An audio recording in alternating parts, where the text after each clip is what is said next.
Shalom, saya Monica. Kita berjumpa lagi dalam Kingdom Devotion.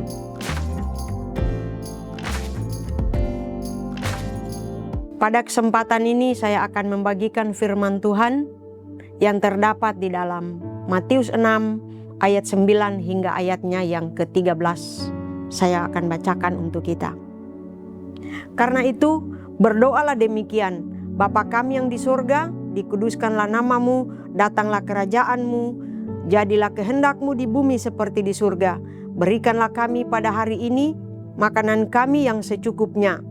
Dan ampunilah kami akan kesalahan kami, seperti kami juga mengampuni orang yang bersalah kepada kami. Dan janganlah membawa kami ke dalam pencobaan, tetapi lepaskanlah kami daripada yang jahat.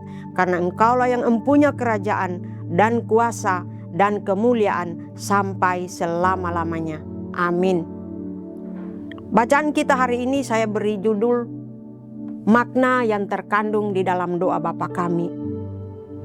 Doa Bapa kami adalah doa yang diajarkan oleh Tuhan Yesus itu sendiri. Yang kalimat pertamanya dimulai dengan sapaan Bapa kami. Kata Bapa kami menggambarkan sebuah hubungan antara Bapa dengan anak. Semua orang yang diciptakan di bumi ini adalah berasal dari adalah ciptaan Tuhan. Tapi perlu kita ketahui bahwa tidak semua orang berhak untuk memanggil Dia sebagai Bapa. Karena yang berhak yang memanggil Dia sebagai Bapa adalah kita, orang-orang percaya, orang-orang yang sudah diselamatkan. Jadi kita berhak untuk memanggil Dia sebagai Bapa. Dan kemudian di dalam doa Bapa kami ini pula, di dalam ayat yang ke-10, di situ dikatakan, datanglah kerajaanmu, jadilah kehendakmu di bumi seperti di surga. Ini sebuah gambaran bagaimana di dalam ketika kita berdoa, kita perlu mengagungkan Tuhan. Dan Dia satu-satunya yang berhak untuk mendapatkan pujian. Dia yang berhak untuk kita agungkan. Dia berhak untuk kita hormati. Kemudian di dalam ayat yang ke-11 dan ke-12 dan ke-13, di situ berbicara bagaimana kita meminta.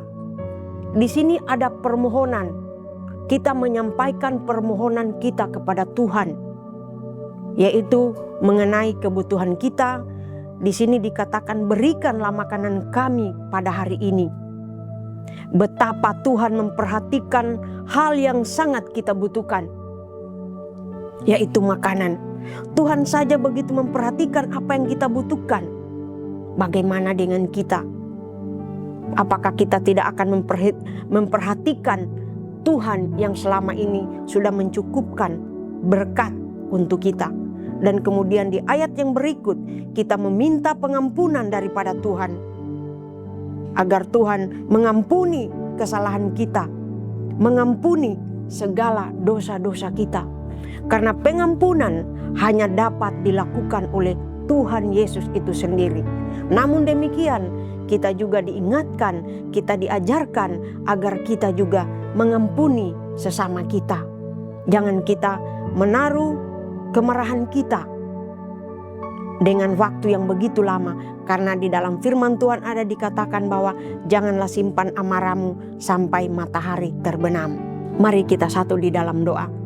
Terima kasih Tuhan, terima kasih Bapa di surga, atas firman kebenaran-Mu Tuhan, yang pada kesempatan ini Tuhan mengingatkan kami, mengajarkan kami Tuhan, bagaimana kami harus berdoa seperti doa yang sudah Engkau ajarkan bagi kami. Biarlah Tuhan doa Bapa kami ini akan terus kami hidupi di dalam kehidupan kami, karena di dalamnya ada sebuah hubungan. Bagaimana juga Tuhan Engkau mengingatkan kami bagaimana kami harus mengagungkan Tuhan.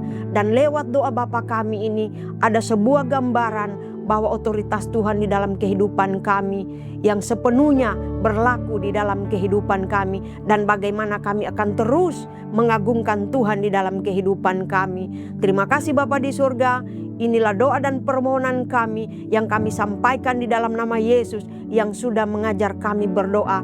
Bapa kami yang di surga, dikuduskanlah namamu, datanglah kerajaan-Mu, jadilah kehendak-Mu di bumi seperti di surga. Dan berikanlah kami pada hari ini makanan kami yang secukupnya, dan ampunilah kami akan kesalahan kami, seperti kami juga mengampuni orang yang bersalah kepada kami. Dan janganlah membawa kami ke dalam pencobaan, tetapi lepaskanlah kami daripada yang jahat, karena Engkaulah yang empunya kerajaan dan kuasa dan kemuliaan sampai selama-lamanya. Amin.